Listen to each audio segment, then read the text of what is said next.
ជំរាបសួរ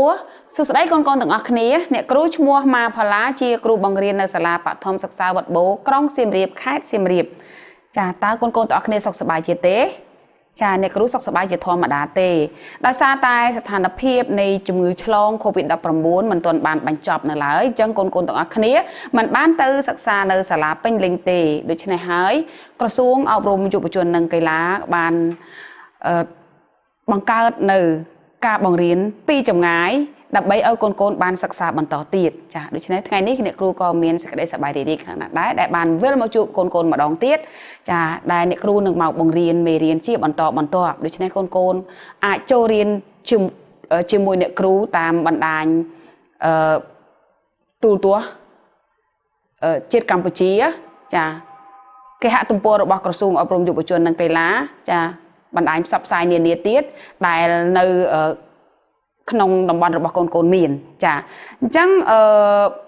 កូនៗទាំងអស់គ្នាក៏ត្រូវចងចាំជានិច្ចចានឹងអនុវត្តទៅតាមការណែនាំរបស់ក្រសួងសុខាភិបាលដែលតម្រូវឲ្យយើងទាំងអស់គ្នាត្រូវតែរក្សាអនាម័យលាងដៃនឹងសាប៊ូឬទឹកអាល់កុលឲ្យបានញឹកញាប់ក៏ដូចជាពេលណាដែលកូនទាំងអស់គ្នាចេញក្រៅត្រូវពាក់ម៉ាស់និងត្រូវរក្សាគម្លាតចាអញ្ចឹងដើម្បីកុំឲ្យខាត់ពេលយូរកូនទាំងអស់គ្នាត្រៀមសម្ភារៈមួយចំនួនដើម្បីរៀនជាមួយអ្នកគ្រូដែលមានដូចជាសៀវភៅគណិតវិទ្យាថ្នាក់ទី5ប៊ិកខ្មៅដៃបន្ទាត់ចូលលុបក្តារឈ្នួនចាក៏ដូចជាហ្វឺតនិងដីសសម្រាប់សរសេរនៅលើក្តារខៀននិងសម្ភារៈមួយចំនួនទៀតដែលជាតម្រូវការសិក្សារបស់កូនទាំងអស់គ្នាចាមិនហើយកូនទាំងអស់គ្នារៀបចំសម្ភារៈរួចហើយនៅកូនចាបើរៀបចំរួចហើយចាំឆ្លើយសំណួរអ្នកគ្រូណាតើគណិតវិទ្យាថ្នាក់ទី5ថ្ងៃមុនយើងរៀនអំពីអ្វីកូនដងទៀតណាតើគណិតវិទ្យាថ្នាក់ទី5ថ្ងៃមុនយើងរៀនអំពីអ្វីចាគឺយើងរៀនអំពីការប្រើម៉ាស៊ីនគិតលេខដើម្បីគណនាផលបូកចំនួនទស្សភាគចាអញ្ចឹងកូនអាចប្រាប់អ្នកគ្រូបានទេដើម្បីប្រើម៉ាស៊ីនគិតលេខដំបូងយើងធ្វើម៉េចកូនចាគឺយើងចុចបើកម៉ាស៊ីនបន្ទាប់មកយើងចុចលេខនៃចំនួនតួបូកទី1ចាហើយចុចសញ្ញាបន្ទាប់មកយើងចុចលេខនៃចំនួនតួបូកទី2ចុចសញ្ញាស្មើនឹងឃើញលទ្ធផលបង្ហាញនៅលើអេក្រង់នឹងហើយចាអញ្ចឹងកិច្ចការផ្ទះដែលអ្នកគ្រូបានដាក់ឲ្យកូនហ្នឹងចាកូនយកសៀវភៅមកហើយចាំផ្ទៀងផ្ទាត់ពេលដែលអ្នកគ្រូកែនៅលើក្តារខៀនចាឥឡូវកូនចូលរួមកែកិច្ចការផ្ទះជាមួយអ្នកគ្រូផងដែរ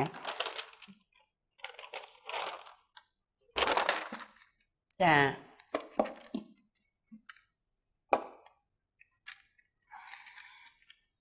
នេះគឺជាកិច្ចការផ្ទះដែលអ្នកគ្រូបានឲ្យកូនធ្វើម្សិលមិញ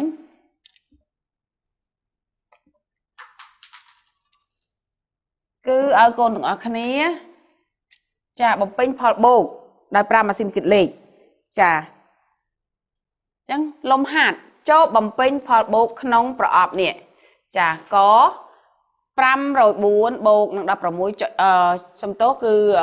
5.04 បូក 16.82 ឃើញប្រមាណចាឥឡូវយើងអនុវត្តតែម្ដងទៅដោយយើងប្រើម៉ាស៊ីនគិតលេខចាដំបូងឡើងគឺអ្នកគ្រូចុច AC ចាដើម្បីបើកម៉ាស៊ីនគិតលេខចាហើយ 5.04 5.04 បូកនឹង 16.82 ចាអញ្ចឹងស្មើចា21.86 ចាអញ្ចឹងអ្នកគ្រូមានសរសេរស្រេចនៅទីនេះចា21.86បន្ទាប់មកទៀតគឺខ 16.07 ចា 16.07 បូកនឹង 14.13 អញ្ចឹងស្មើចា 30.20 ចា 30.20 ហើយអ្នកគ្រូគណនាឲ្យមើលមួយទៀតពេលនោះអ្នកគ្រូដាក់ចម្លើយឲ្យតែម្ដងចាហើយនេះគោ 78.76 ចា 78.76 បូកនឹង 60.43 អញ្ចឹងស្មើ 139.19 ចាហើយសម្រាប់លំហាត់ខងោហើយនឹងចចាគឺអ្នកគ្រូមានចម្លើយស្រេចតែម្ដងចា chẳng khơi khô cứ mùi rồi cao sập bấy chà chọi bẹt sập rầm bấy con tiên tuần mơ tới chà hai nâng ngố mùi rồi cao sập rầm bốn chọi chà mùi rồi cao sập rầm bốn chọi chật sập bấy nâng cho cứ pi pon cao sập chọi mà phẩy chà chẳng con từng ác nếp tiên tuần mơ tha tá chấm lại đài này kêu khơi nâng cứ đôi chấm lại đài con khơi đài được tề chả bà sinh chia chấm lại nam muối khó con ai chọi lăng bình mà đong tiền chả chọi tiền tuột lăng bình mà đong tiền á hay bà con trời hái con kri thịt rập mưa thà con trời ban phẩm màn chả hai vô từ bập lục bàn này mát đâm bày ở lục sẽ bài chặt phòng đài chả chẳng con thằng ní dương nâng riêng mê riêng thâm mây mũi tiết chà đây bắn tuột bị dương riêng cả pra mà xin kịch lế đậm bay kịch này phật bốc dương nâng riêng mê chồng nói thâm mây chà nó không mê riêng bị thị bộ bị thị độ chồng nôn tua sập hiện đọ đài chà tá dương nâng riêng ông pìa vậy chà chẳng con cốn trô rùm chiều mùi nệ cừu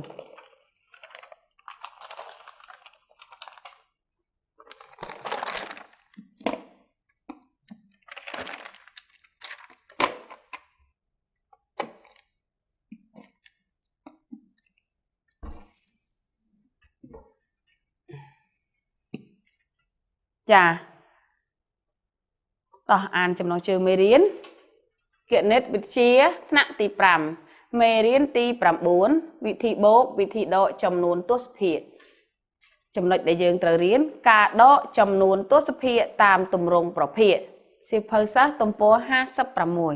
chà chẳng mê riêng này đã có miền cổ bầm nọ con tổng ác khné che độ chấm nôn tốt hiện tam tùm rongប្រភេទ ដើម្បីប្រើប្រាស់នៅក្នុងជីវភាពរស់នៅប្រចាំថ្ងៃក៏ដូចជាប្រើប្រាស់នៅក្នុងមុខវិជ្ជាដទៃទៀតផងដែរចាដើម្បីដកចំនួនទស្សភាគតាមទម្រង់ប្រភេទតើគេត្រូវធ្វើដូចម្ដេចកូនធ្លាប់បានសិក្សារួចមកហើយការបូកចំនួនទស្សភាគតាមទម្រង់ប្រភេទមែនទេកូនចាឥឡូវថ្ងៃនេះយើងនឹងដកចំនួនទស្សភាគតាមទម្រង់ប្រភេទម្ដងតើយើងដកដូចម្ដេចអញ្ចឹងតោះតាមដានជាមួយអ្នកគ្រូមានឧទាហរណ៍មួយចាគណនា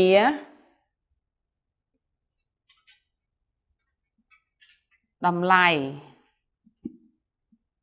នៃនៃ 2.36 បូកនឹងសំទោសដក 1.30 ស្មើនឹងប៉ុន្មានចាគណនាតម្លៃនៃ 2.36 ដក 1.30 តើស្មើនឹងប៉ុន្មានចាឥឡូវអ្នកគ្រូមានផ្ទាំងការ៉េ 100 ដែលកូនបានស្គាល់រួចមកហើយយើងធ្លាប់បានឃើញហើយចានេះចំនួន 3 ផ្ទាំងការ៉េ 100 នេះចំនួន 3 ផ្ទាំង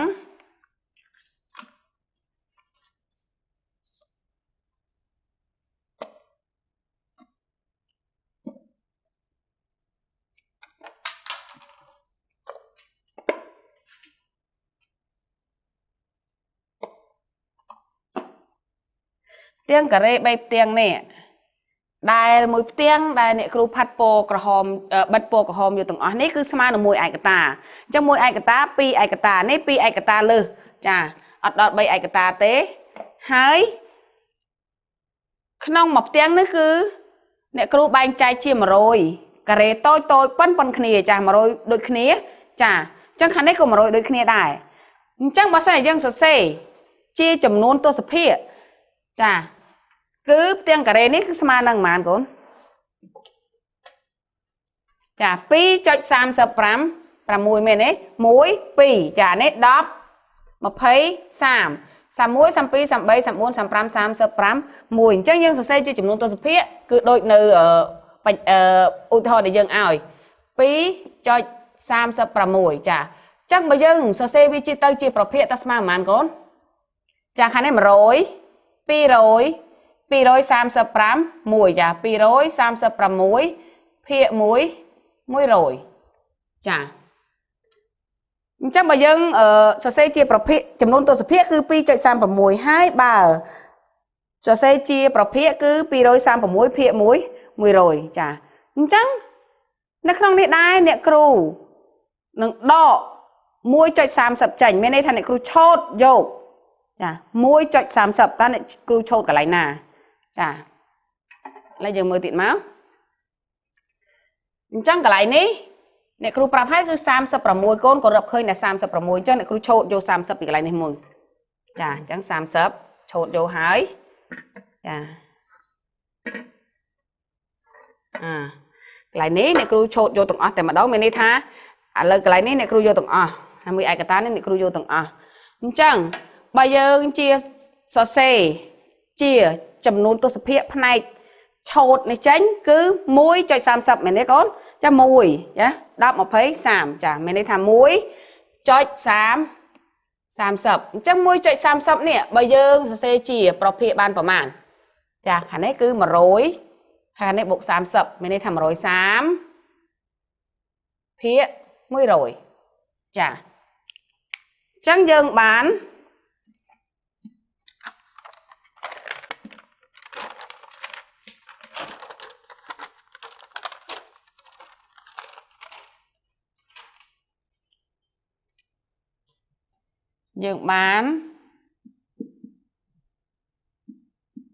ចា 2.36 ដក 1.30 វាស្មើនឹង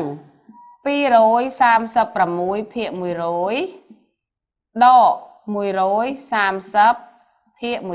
100ចាអញ្ចឹងស្មើប៉ុន្មានកូនចាគឺ236ដក130ចាភាគ100ភាគ100អញ្ចឹងកូនរកមើលថានៅសល់ប្រមាណកូនរកមកអានេះនៅសល់មួយឯកតាចាំមានន័យថា100ចា100ការ៉េតូចសល់100អានេះថែមប្រមាណទៀតកូន1 2 3 4 5 6ចា100បូកនឹង6ស្មើប៉ុន្មាន105 1អញ្ចឹង106ភាគ1 100អញ្ចឹងយើងឃើញថាសល់106ភាគ100ចា106ភាគ100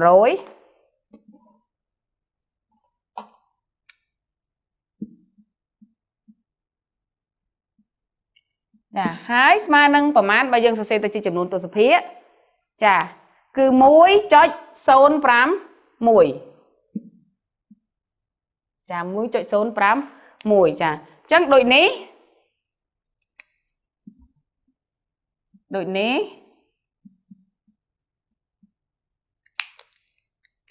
2.36 ដក 1.30 វាស្មើនឹង 1.056 ចាមិនដែរកូនទាំងអស់គ្នាចានេះមួយទៀតចាឥឡូវនេះយើងបានឃើញហើយថា 2.36 ដក 1.30 ស្មើ 1.06 ចានេះគឺយើងគណនាទៅតាមរូបចឹងកូនកលេចមើលមកខាងនេះខាងរូបម្ដងទៀតចាអ្នកគ្រូទាញវាឲ្យដាច់ពីគ្នាកុំឲ្យកូនមានការយល់ច្រឡំចាចឹងនៅក្នុងប្រធានរបស់យើងគេឲ្យយើងគណនាតម្លៃនេះ 2.36 ដក 1.30 ចាចឹងតើហើយដើម្បីបានអ្នកគ្រូសរសេរថា 2.36 នេះស្មើនឹង236ភាគ100ចាអញ្ចឹងកូនមើលមកលើផ្ទាំងការ៉េ100របស់យើងចាការ៉េ100នេះគឺអ្នកគ្រូផាត់ពណ៌យកទាំងអស់គឺស្មើនឹង 100% មែនកូនចានេះមួយឯកតា 100% នេះស្មើនឹងមួយឯកតាហើយខាងនេះក៏ដូចគ្នា 100 ភាគ 100 ដូចគ្នាចាព្រោះថាអ្នកគ្រូបែងជា100ស្មើគ្នាហើយឆោតផាត់ពណ៌យកទាំងអស់ដូចគ្នាចាគឺ 100% ទៀតចាមានន័យថា 100% បូក 100% ហើយខាងនេះអ្នកគ្រូក៏បែងចែកជា100ស្មើគ្នាដូចគ្នាដែរប៉ុន្តែអ្នកគ្រូអត់បានយកផាត់ពណ៌យក100ទេអ្នកគ្រូផាត់ពណ៌យកតែ35 1អញ្ចឹងយើងបាន36ភាគ1 100អញ្ចឹងផ្ទាំងនេះ100ភាគ100ផ្ទាំងនេះបូក100ភាគ100ទៀត200ភាគ100អញ្ចឹងបូកនឹង36ភាគ100ទៀតគឺស្មើនឹង236ភាគ1 100អញ្ចឹង 2.36 ស្មើនឹង236ភាគ1 100ហើយ អ្នកគ្រូដកចេញ 1.30 ហើយអ្នកគ្រូឆូតអ្នកគ្រូអាចយកចេញក៏បានដែរចាអញ្ចឹងអ្នកគ្រូយកដកចេញមួយចាបើអ្នកគ្រូដកចេញមួយយ៉ាងនេះតើនៅសល់ប្រមាណចាគឺនៅ100 ភាគ 100 គឺមួយឯកតាហ្នឹងចាមួយឯកតាហើយខាងនេះនៅសល់ប្រមាណចាបើយើងបិទកន្លែងនេះទៀតនៅសល់ប្រមាណកូនអាចរាប់មើលមើលនៅសល់5 6ចា1 2 3 4 5 6ចាអញ្ចឹងយើងបាន136នេះ136នេះដែលអ្នកគ្រូឆូតយកអស់30នេះនៅសល់តែ105.6ហើយបើយើងសរសេរជាចំនួនទស្សភាគនេះគឺស្មើនឹង130 ភាគ 100 ព្រោះនេះ130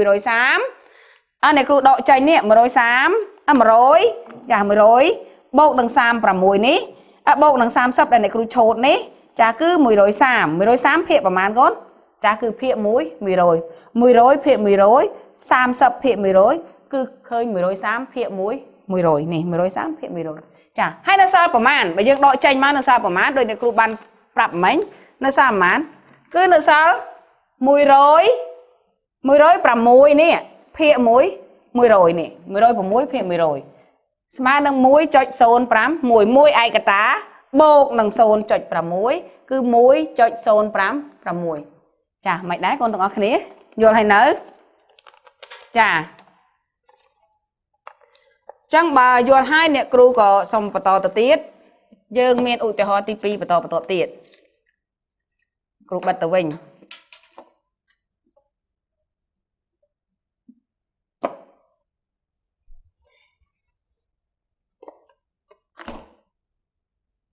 ចាអញ្ចឹងអ្នកគ្រូមានឧទាហរណ៍មួយទៀតដើម្បីឲ្យកូនកាន់តែច្បាស់ចា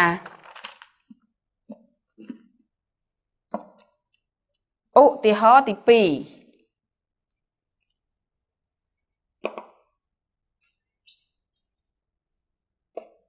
កូនអានបដាទៅចា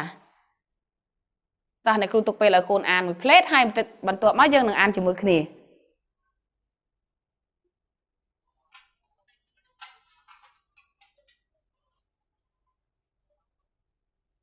ចាឥឡូវយើងអានជាមួយគ្នាឧទាហរណ៍2ចាមីងសានបានប្រើជីដាក់ស្រូវនៅស្រែទី1អស់ទម្ងន់ 52.24 គីឡូក្រាមចានិងស្រែទី2អស់តិចជាងស្រែទី1ទម្ងន់ 15.6 គីឡូក្រាមតើគាត់បានប្រើជីនៅស្រែទី2អស់ប៉ុន្មានគីឡូក្រាមចានេះគឺឧទាហរណ៍ទី2របស់យើងនិងឧទាហរណ៍ទី1គឺនៅកន្លែងនេះកូនមើលអ្នកគ្រូដាក់ច្បាស់ឲ្យ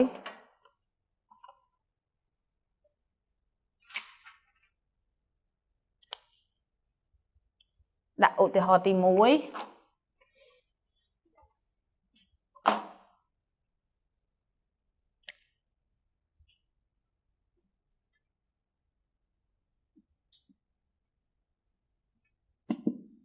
ចាគណនាតម្លៃនៃ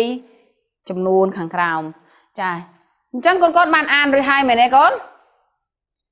ចឹងនៅក្នុងនេះក៏យើងត្រូវដោះស្រាយចំណោទនេះដែរដើម្បីដោះស្រាយចំណោទកូនត្រូវអានចំណោទម្ដងហើយម្ដងទៀតឲ្យយល់ប្រធានចំណោទចាអានឲ្យយល់ប្រធានចំណោទបន្ទាប់មកយើងរៀបផែនការដើម្បីដោះស្រាយមានន័យថាយើងធ្វើប្រមាណវិធីតែយើងធ្វើប្រមាណវិធីអីយើងត្រូវប្រើគំនូសតាងបែបណាដើម្បីដោះស្រាយចំណោទនេះបានបន្ទាប់មកគឺយើងចាប់ផ្ដើមធ្វើចំណោទយើងទៅចាអញ្ចឹងយើងក៏លេចមើលថាចំណោទនេះគេសួររកអ្វីកូនចំណោទនេះគឺសួររកតើគាត់បានប្រើជីនៅស្រែទី2អស់ប៉ុន្មានគីឡូក្រាមដោយគេប្រាប់ថាស្រែទី1គាត់ដាក់ជីអស់ 52.24 គីឡូក្រាមហើយស្រែទី2តិចជាងកូនមើលណាចំណុចនេះសំខាន់អស់តិចជាងចាស្រែទី1ទម្ងន់ 15.6 គីឡូក្រាមចាអញ្ចឹងនៅក្នុងការដោះស្រាយនេះគឺអ្នកគ្រូនឹងប្រើអង្កត់ដើម្បីជាក្នុងការដោះស្រាយចាអញ្ចឹងអ្នកគ្រូគូអង្កត់2ចាតែអង្កត់នេះគឺវាមិនស្មើគ្នាទេចាចឹងស្រែទី1គាត់ប្រើអស់ប្រមាណកូន ប្រើជីអស់ 52.24 គីឡូក្រាមចាអញ្ចឹងស្រែទី2ប្រើជីអស់តិចជាងស្រែទី1ទម្ងន់ 15.06 គីឡូក្រាមចាហ្នឹងតិចជាង 15.06 គីឡូក្រាមអញ្ចឹងតិចជាងចា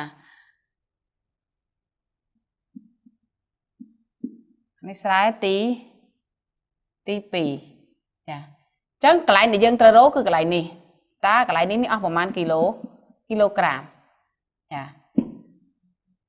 ចឹងតាមរយៈរូបតាំងនេះកូនគិតថាយើងធ្វើប្រមាណវិធីអីកូនចាដើម្បីឃើញកន្លែងនេះចាគឺយើងត្រូវធ្វើប្រមាណវិធីដកគឺយកទម្ងន់ជីដែលប្រើនៅស្រែទី1ចា 52.24 គីឡូក្រាមនេះដកនឹងប្រមាណកូនចា 15.06 គីឡូក្រាមអញ្ចឹងតើស្មើនឹងប្រមាណគីឡូក្រាមចាអញ្ចឹងបើយើងធ្វើទៅតាមទម្រង់ប្រភេទចាកូនតាមដានជាមួយអ្នកគ្រូបន្តទៀត 52.24 គីឡូក្រាមចាដក 15.06 សំទោស 52.24 ដក 15.06 ដក 15.06 ចាយើងសរសេរទៅជាទម្រង់ប្រភេទឃើញប្រមាណកូនចាអញ្ចឹងកូនត្រូវមើលថាកាលណាខាងខ្ទង់ភាគផ្នែកទស្សភាគមានលេខ2ខ្ទង់ចាគឺមានន័យថាបើយើងសរសេរជាចំនួនទស្សភាគជាប្រភេទគឺភាគបាយ100ចាស្ដាប់ម្ដងទៀតណាបើកូនសង្កេតមើលថាកាលណាយើងចំនួនទស្សភាគបែបនេះវាមានផ្នែកគត់ផ្នែកទស្សភាគបើផ្នែកទស្សភាគមានលេខ2ខ្ទង់បែបនេះបើយើងសរសេរជាប្រភេទគឺភាគបាយ100ចាអញ្ចឹងភាគបាយ100ចឹងមានន័យថានេះគឺ 5254 សំទោស 5224 ចា 5224 ភាគ100ចាដកនឹងប្រមាណកូននេះគឺភាគបាយ100ដូចគ្នាដែរអញ្ចឹង 1506 ដក 1506 ភាគ100ចា 1506 ភាគ100ចាអញ្ចឹងស្មើនឹង5224ចាដកនឹង1506ចាភាគ100ហើយយើងដាក់ជាភាគបាយរួមភាគដៃរួមរបស់វាគឺ100ចាស្មើនឹង3718ភាគ100ចាភាគ100ហើយបើយើងសរសេរជាចំនួនទស្សភាគស្មើនឹងប្រមាណកូនចាគឺស្មើនឹង 37.15 ចាអញ្ចឹងមានន័យថាស្រែទី2គាត់ប្រើជីអស់ 37.18 គីឡូក្រាមចាដូចនេះមីងសានប្រើជីនៅស្រែទី2អស់ទម្ងន់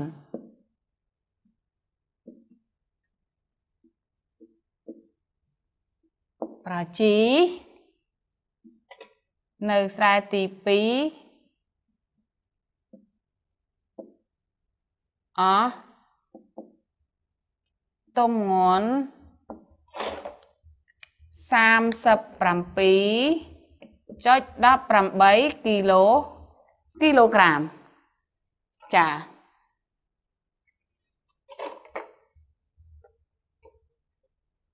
ចឹងយើងគូសប្រអប់នៅកន្លែងនេះដើម្បីជាកន្លែងដែលគេសួរចឹងជាកន្លែងដែលយើងបានគណនាឃើញផងដែរចាចាំមិនដែរកូនតាមរយៈការសិក្សាឧទាហរណ៍ទាំងទី1ទាំងទី2នេះកូនអាចប្រាប់អ្នកគ្រូបានទេដើម្បីដកចំនួនទស្សភាគតាមទម្រង់ប្រភេទគេធ្វើដូចម្ដេចកូនរនឹកបន្តិចមើលចាដើម្បីដកចំនួនទស្សភាគតាមទម្រង់ប្រភេទគេត្រូវធ្វើដូចម្ដេចតោះរនឹកមកផ្លេតទៅអ្នកគ្រូទុកពេលឲ្យកូន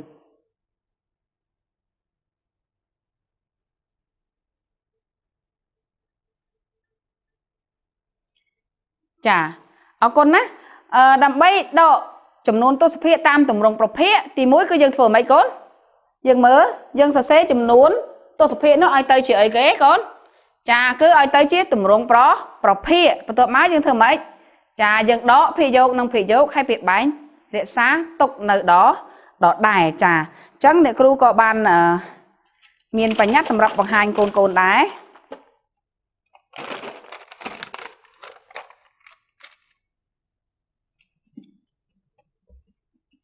Chà này cứ chia bánh nhát nè vay để dân ban sắc xa cho một khía bánh bánh ní hai này có sầm độ hai này chỉnh đá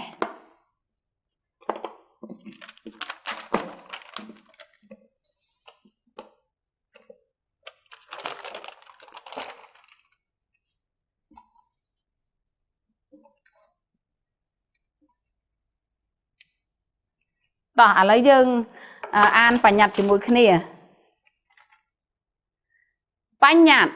cả đó chấm nôn tô sập nâng chấm nôn tô sập ai đó tạm tùm rong bọc bán đòi đó chấm nôn tô sập tới chỉ bọc tô sập chà rồi đó đôi cả đó bọc đài miên phiệt bánh đôi nè chà để bây đây này kêu bàn bọc cồn hay cả đó chấm nôn tô sập tam tùm rong bọc cứ dừng ai đó bán tam tùm rong bọc đòi dừng đó chấm nôn tô sập nâng tới chỉประเภทตัวสเปียrồi hai dân thưa ประมาณที่đó phê dâu năng phê dâu ai phê bánh để xa tục nợ đó đài chà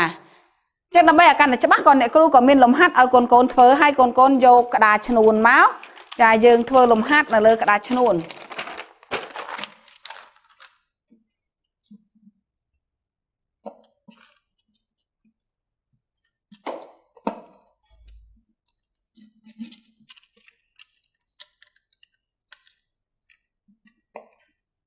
chà ní cứ lồng hạt ở con ăn nó vót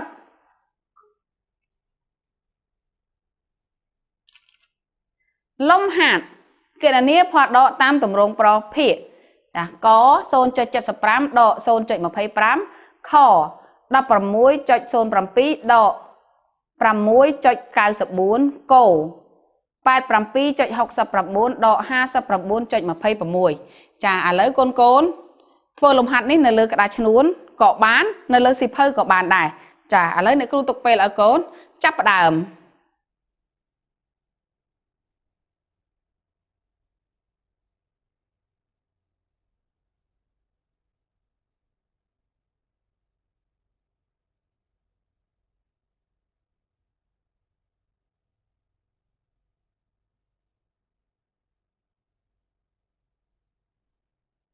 chà dân con ăn nó vớt tam phải nhặt bao giờ nhưng ai đội chia tầm rong bọc hệ bán để dân thôi chẳng mệt khá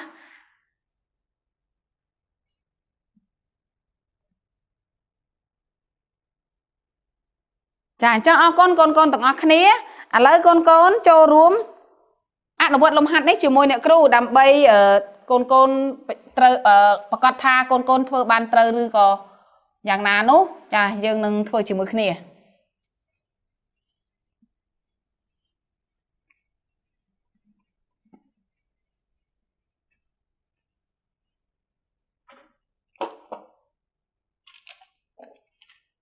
thì muối cái này nè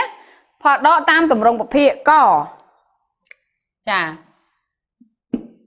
có xôn cho chật sập rám đo nâng xôn cho mà phê pram chà dân đọ chia tầm rong dân xe chia tầm rong bọc phệ mà nâng mán con chà xôn cho chật sập rám nít nâng là phệ bay 10 rồi hái chân mà nâng chật sập rám phệ muối 10 rồi chà đo nâng chà mà phê pram phê 10 rồi chân mà nâng chà chật sập pram đo mà phê pram đặt phê bay rúm cứ 10 rồi chà 10 rồi chân mà nâng ha sập phê 10 rồi mà nâng xôn cho hà sập chà cho này cụ đặt xôn cho hà sập đi màu cáo chà to mà tiết cứ khó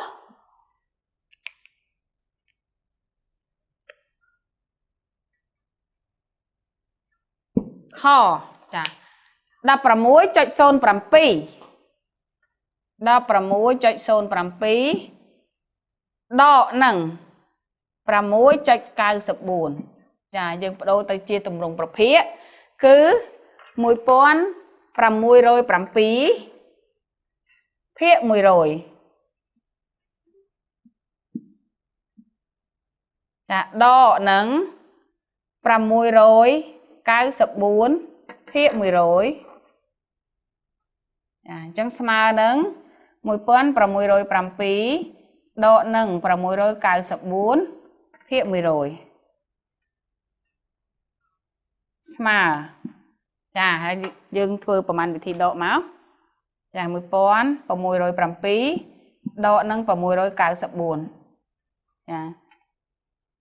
đọ máu pram pi đọ 4 nó sa 3 đập đọ pram 4 nó sa 1 chà đập pram đọ pram 1 nó sa pram 4 chứ như ban pram 4 rồi đập 3 phía 10 rồi 4 rồi đập 3 phía 10 rồi vì smart nângประมาณ con pram 4 cho giờ tôi sẽ chỉ chấm luôn tôi sẽ phía cứ pram 4 cho đập 3 chà hai trong cào cứ cổ 8 pram 2 chọi 6 pram 4 đỏ 5 pram 4 chọi 20 pram 1 smart nâng chà 8 pram 2 phíaอันนี้យើងបដូរទៅជាប្រភេទចាគឺ 8,269 ភាគ 100 ដកនឹង 5,926 ភាគ 100 ចឹងយើងសេជាដាក់ជាភាគបាញ់រួម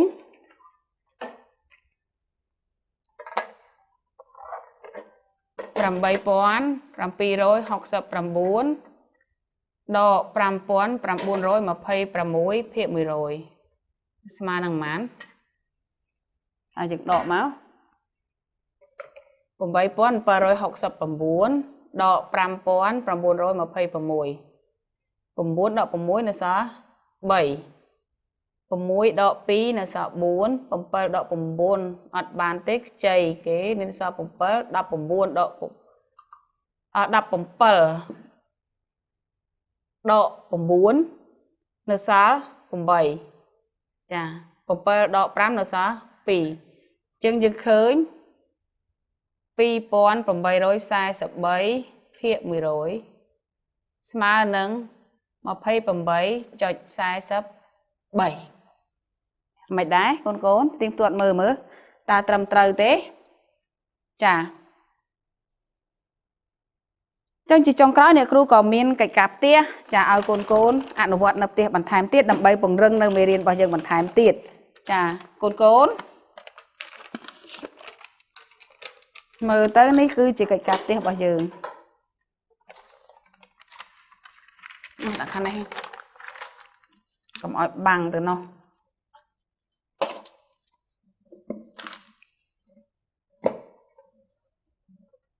ចាកិច្ចការផ្ទះនេះក៏ជាលំហាត់ដូចគ្នាលំហាត់ចូលបំពេញលេខក្នុងប្រអប់នេះក 56.24 ដក 24.35 ស្មើនឹងដាក់ផ្នែកភាគយកខាងនេះហើយកូនបំពេញភាគបែងដល់ខ្លួនឯងចាកន្លែងនេះកូនបំពេញកន្លែងនេះទាំងអស់ទាំងកទាំងខដូចគ្នាចាអរគុណកូនទាំងអស់គ្នាថ្ងៃនេះមេរៀនរបស់យើងចាគឺការដកចំនួនទស្សភាគតាមទម្រង់ប្រភេទនៅក្នុងថ្ងៃនេះគឺចប់តែប៉ុណ្ណេះអរគុណកូនទាំងអស់គ្នាដែលបានចូលរួមរៀនជាមួយនឹងអ្នកគ្រូចាហើយកូនកុំភ្លេចណាធ្វើកិច្ចការផ្ទះដែលអ្នកគ្រូបានដាក់ឲ្យក៏ដូចជាសញ្ញាកិច្ចការដែលលោកគ្រូអ្នកគ្រូតាមសាលារបស់កូនផ្ដល់ឲ្យចាហើយនឹងជាពិសេសទៅទៀតនោះគឺជួយធ្វើការងារពុកម៉ែអ្នកគ្រូជូនពរកូននិងក្រុមគ្រួសារមានសុខភាពល្អនិងសុវត្ថិភាពល្អអរគុណជម្រាបលា